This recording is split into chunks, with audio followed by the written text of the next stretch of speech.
You know how it is, you want to really get your head around something important, understand it properly, but, Yeah. well, the idea of wading through loads of reports and jargon, it just makes you want to switch off sometimes. Oh, definitely. We get that. And that's exactly why we're here. Today, we're tackling a really significant shift happening in Indian education, the rollout of the Holistic Progress Card, or HPC. Mm-hmm. And this isn't your parents' old report card. It's a completely new way of looking at how students are developing. It's all driven by the National Education Policy of 2020. Absolutely. And we're looking at a pretty comprehensive framework here. Yeah. It's, a well-structured plan. Right. It draws on the core ideas of NEP 2020, definitely, Mm-hmm. but also the expertise of NCERT, insights from Niti Aayog, even World Bank analyses, Wow. Okay. and the government's own guidelines for making resources accessible, bilingual, all of that. So it's built on a really robust foundation. Okay, so our goal today, let's keep it straightforward. Let's really dig into this holistic progress card. What is it, fundamentally? Why this new approach now? We want to explore the key bits, how it's supposed to work across a student's whole school journey, and tackle some of those questions that are probably popping up for you. Makes sense. We really want to get the why behind it and, what impact it might actually have. So let's start there. What is the HPC exactly? Well, the Holistic Progress Card, like the name suggests, it tries to give a 360-degree view of a student's growth. It goes way beyond just, listing marks from exams. Okay. Think of it more like a detailed snapshot. It covers academics, sure, but also how they're developing crucial skills, their character, their overall well-being. So it's not just about who got the top marks. That feels like a pretty big change in thinking about success. It's a fundamental change. Exactly. Traditional report cards, historically, they really hammered on exam performance, right? Yeah, mostly. The HPC, though, it brings in qualitative feedback from teachers. It encourages students to actually self-reflect on their learning. Interesting. And it even pulls in views from parents, sometimes even peers. Peers too. Okay. Yeah. The idea is really to recognize all the different talents students have and that, they grow in lots of different ways. This multi-source thing also helps kind of balance out any single person's bias. Ah, right. So you get a more reliable picture than just one teacher's view. Hopefully, yes. A more nuanced understanding. Okay, so let's unpack the why then. Yeah. What's pushing this change towards the HPC? Well, there's been this growing feeling, I think, among educators within the government, too, that we need a more complete and equitable way to assess students. Right. The old system, focusing mainly on exams, it just felt increasingly limited.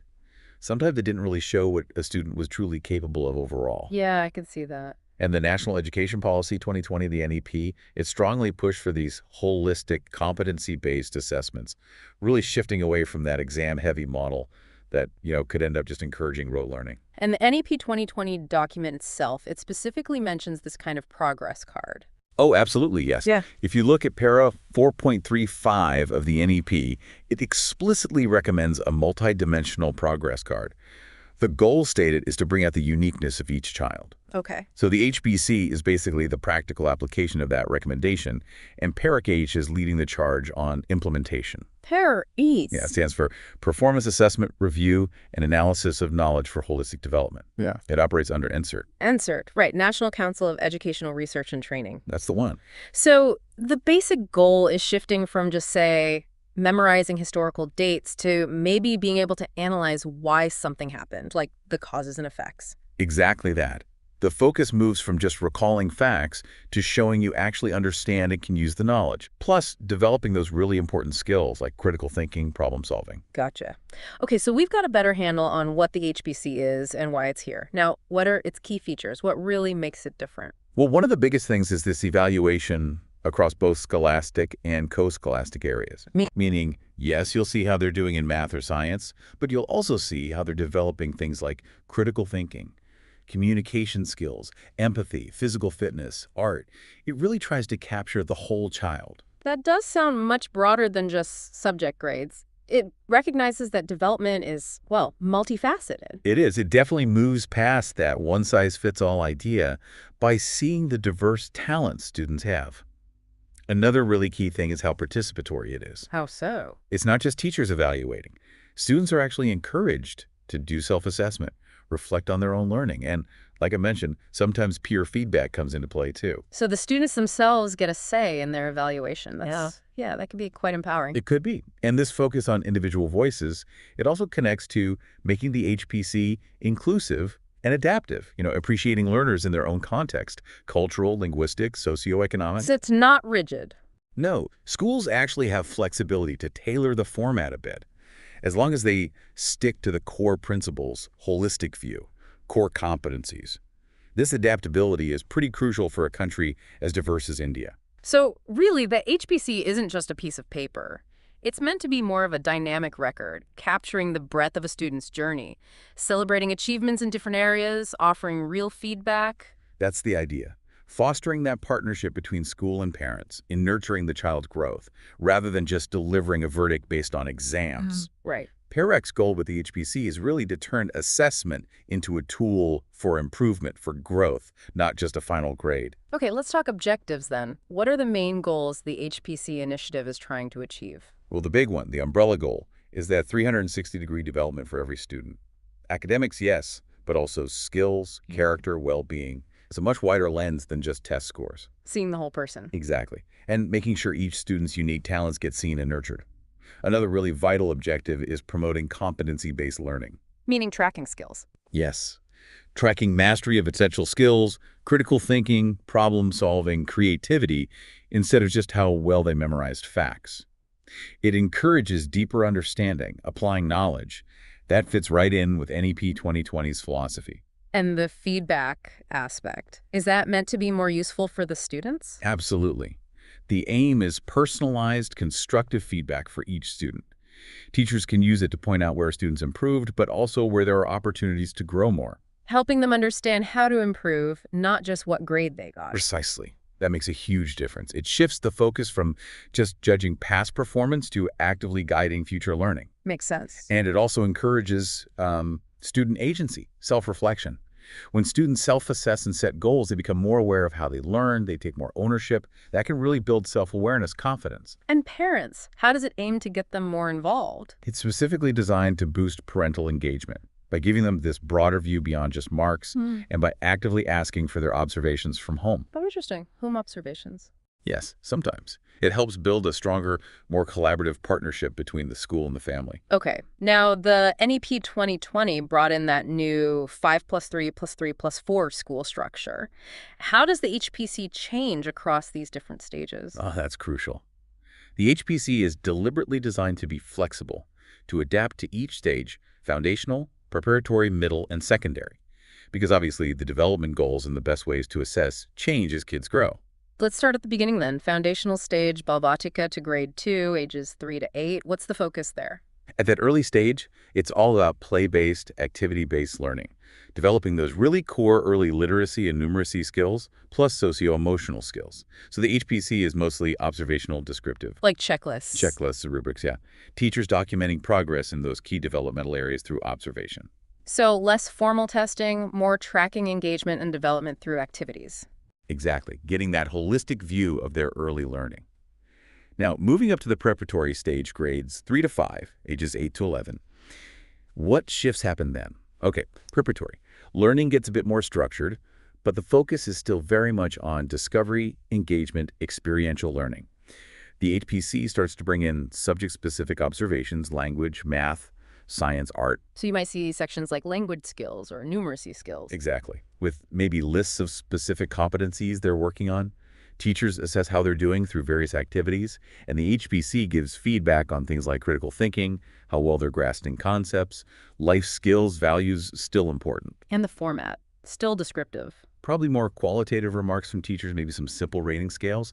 And this stage is really important for catching any potential learning gaps early on. Okay, so starting to get more subject-specific, but keeping that skills focus. What about middle stage? Grades 6 to 8, ages 11 to 14. Middle stage is a bigger shift towards subject-oriented learning. Things get deeper. The HPC reflects this. It still tracks overall development, but with more academic focus. It's often structured by subject. And within subjects? You'll see key competencies linked to the National Curriculum Framework. For example, maybe experimental skills in science. There's a stronger emphasis on problem solving, more advanced cognitive skills. Okay. And interestingly, often there's a specific section on adolescent development life skills, values relevant for that age. Assessment includes tests, projects, presentations, extracurriculars. So a mix. A mix, yeah. The HPC tries to give a full picture by combining marks or grades with detailed teacher comments. So you might see a science grade, but also a note about how well they participated in lab work, for instance. Providing context to the grade, highlighting specifics beyond the score. Makes sense. Now, secondary stage. Grades 9-12, ages 14-18, big transition time. How does the HPC adapt? Yeah, secondary HPC is very much geared towards higher education, careers. Reflecting the NEP's emphasis on student choice, vocational exposure, it becomes more student-driven, more future-focused. How so? You'll often see elements of student self-reflection, their academic and co-curricular achievements, and some assessment of career readiness. Students might evaluate their own skills, time management, study habits, and articulate their aspirations, like career ideas or college plans. So they're actively thinking about their future within the HPC. Exactly. Professor Indrani Bhadouri from PARAKH highlighted this stage really focuses on helping students make informed choices, develop a vision. So the HPC might have sections for goals, needed skills, Right. maybe even preparedness for entrance exams, research skills. Teachers and counselors add their assessments and guidance. The HPC basically becomes a detailed portfolio. More than just a transcript. Much more. It adds those qualitative dimensions, making it useful for counseling, maybe even college applications. It sounds like it really evolves into a very personalized, forward-looking document by the higher grades. Okay, so stepping back, looking across all these stages, what are the common threads, the key features of the HPC system and its platform? Well, first is that multidimensional assessment assessing the whole child. Cognitive, emotional, social, physical, beyond just exam scores. Right, holistic part. Then there's the 360-degree feedback we talked about, input from teachers, students, peers, parents. That gives a richer, more balanced view. That multi-source feedback does seem really valuable. It really is. Another core feature is the competency-based tracking, focusing on skills and outcomes mastered, tracking proficiency levels, not just memorization, and the emphasis on qualitative feedback. The HPC is a portfolio. Teachers giving descriptive comments, highlighting achievements and growth areas. That can really build self-esteem. Sounds much more constructive. It aims to be. It's also participatory, student-centric, encouraging student voice through self-assessment goal setting, making them active partners. And it's designed to be inclusive and flexible, adaptable to different languages, local contexts, learning needs, including support for kids with special needs. And the technology behind it. The digital platform is key, accessible on different devices, personalized dashboards for teachers, parents, admins. Security and data privacy are paramount, adhering to Indian data guidelines. Dashboards, okay. And comprehensive bilingual, support English and Hindi now, potentially expandable, aligning with government directives. These dashboards let parents see progress easily, while teachers might see class trends. It sounds like a really complex but well thought through system. Now for schools, teachers actually implementing this, what kind of help is out there? What resources are available? There's actually quite a bit of support. Things like an introductory video explaining the HPC, a practical how-to-fill video for teachers. Step-by-step. Step-by-step, yeah. And a detailed implementation guide in PDF from NCERT PARAKH. Plus, sample progress cards, like for the foundational stage, so people can see what it actually looks like. Having samples must be super helpful. Definitely. There are also key policy documents, like bits from NEP 2020 on assessment to give the why. For school leaders, there are recorded training webinars. And for parents, a bilingual PDF guide on how to read and understand the HPC. It seems like they've tried to cover all the bases, all the different people involved. They have. There's even a technology integration handbook for the IT folks, case studies from pilot schools, and a really detailed FAQ document addressing common questions. FAQs are always good. And importantly, most of these resources are bilingual, English and Hindi. The general advice is often. Teachers start with the how to fill video and the implementation guide. Parents, maybe the intro video and the parent guide PDF. School heads, implementation guide, and webinar recordings. Sounds like a solid support structure. Okay, let's tackle some of those FAQs directly.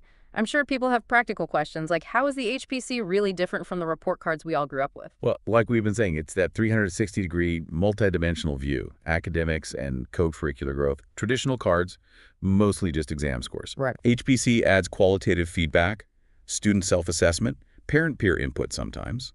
It captures a much wider range of skills and growth aspects beyond just test results. A more complete picture, really. Okay, and why do we need this new system? We already have exams, traditional report cards. Because traditional exams often only give a narrow snapshot, the HPC helps identify and support crucial areas. Exams just don't measure creativity, teamwork, empathy, critical thinking. Stuff that's hard to test. Exactly. Relying only on marks can miss these vital parts of development. The HPC aims for smarter insights to improve teaching, help each student based on their unique needs and strengths.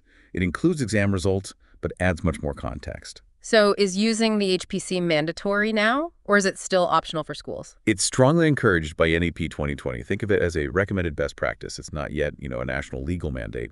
But CBSE and NCERT have issued guidelines, and lots of schools are already piloting it or adopting it. It's definitely seen as where things are heading, an important reform. Schools, jumping in early, are positioning themselves as leaders in holistic education. Got it. Now, for teachers filling this out, is it going to be a huge extra workload? How does it actually work? They'll mainly use the online HPC portal. There's a learning curve, naturally, but training and support are provided. It's designed to be user-friendly, integrate with normal classroom activities. So not totally separate? Hopefully not. The portal often has things like drop-down menus, checklists to make data entry easier. Many schools are trying to build it into weekly routines.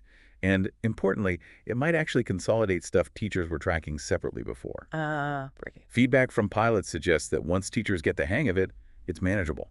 Plus, there are usually offline options if internet is spotty. And parents, how do they see their child's HPC? Usually through a secure login provided by the school. Could be via the school website or a dedicated platform. Unique login details ensure privacy. Okay. What if a student changes schools? Does the HPC data follow them? Yes, that's a big plus of the digital format. It's portable.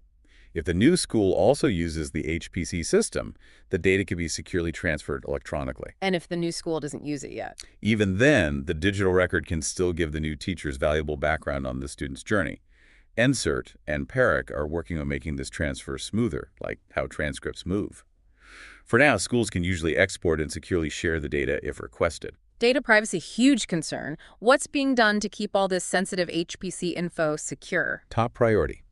Access is strictly limited to teachers, student, age appropriately, parents, guardians, designated admin staff, all through secure, unique logins. Right. The platform uses strong encryption for data, both when it's sent and when it's stored. It follows strict Indian data security rules. Yeah. Admins usually only see aggregated anonymous data unless specifically authorized. So parents only see their own kids' stuff? Absolutely. And the system logs who accesses what and when, creating an audit trail. There are robust measures against unauthorized access. That's good to hear. What about schools with, say, limited tech or shaky internet? Can they still manage the HPC? They've tried to design it for that. It's web-based, needs minimal infrastructure, a device with basic internet. Schools can use existing computers, teachers might use their own laptops. It's optimized for lower bandwidth, too. And if the internet is really bad? There are often offline options record on paper, enter data later when connected. The government's also working on improving school internet access generally. And training and tech support are provided to help staff. Even schools in tougher spots have started implementing it by planning data entry time carefully. So designed to be adaptable. Okay, what about traditional exams and grades? Do they still matter in the HPC world? Yes, they still play a role. The HPC complements them, doesn't totally replace them. Regular exams, tests, those results get recorded in the HPC's academic progress section. So grades are still there. Grades are still part of it, especially in higher classes. But the HPC puts them in context alongside ongoing assessments, projects, participation, personal development. It shows strengths and growth areas related to competencies, not just the grade. Over time, maybe more emphasis on competencies, but for now, it includes both. Right. Finally, looking down the road, what are the expected long-term benefits for students themselves? Well, the hope is a more supportive, personalized, effective learning environment overall. Recognizing diverse talents should boost confidence, motivation. Makes sense. Getting students involved in self-assessment makes them more active learners. And crucially, the skills emphasize critical thinking, problem-solving, collaboration. Those are vital for their future, higher education or work. So it gives a better picture of their real potential and readiness. Exactly. A much more complete, nuanced picture for future challenges and opportunities. This has been incredibly thorough, really insightful. If someone listening has more questions or needs help implementing the HPC, where should they go? Several places. For national queries or platform tech issues, there's the HPC support cell at NCERT, PARAKH. They have an email at hpc@ncert.ansec.in and phone support during work hours. Okay. There's also a specific technical help desk email and a toll-free helpline for tech troubles. For school-specific stuff, parents and teachers should really talk to their school's own HPC coordinator first. Right, the local expert. Exactly. And for edtech companies wanting to partner, there's a specific email for that. Plus, usually an online message form on the official HPC resources for general questions or feedback. And they use the feedback. They emphasize that all feedback is valued and used for ongoing improvement. It's meant to be an evolving system. Okay. So wrapping up our deep dive today, it really feels like the holistic progress card is a major positive shift for student assessment in India. I think so. It's moving towards something more comprehensive, competency-focused, personalized, really lining up with that NEP 2020 vision. Exactly. The potential is there for a more complete understanding for parents, richer data for teachers to guide learning, and ultimately a real focus on the student's holistic development and well-being.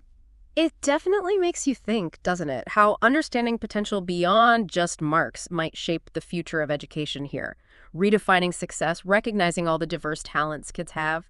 If you're curious to learn more, definitely check out the official resources from NCERT and PARAKH, and maybe even think about how those ideas of holistic assessment might apply in your own learning, whatever your field. Thanks for joining us on this deep dive.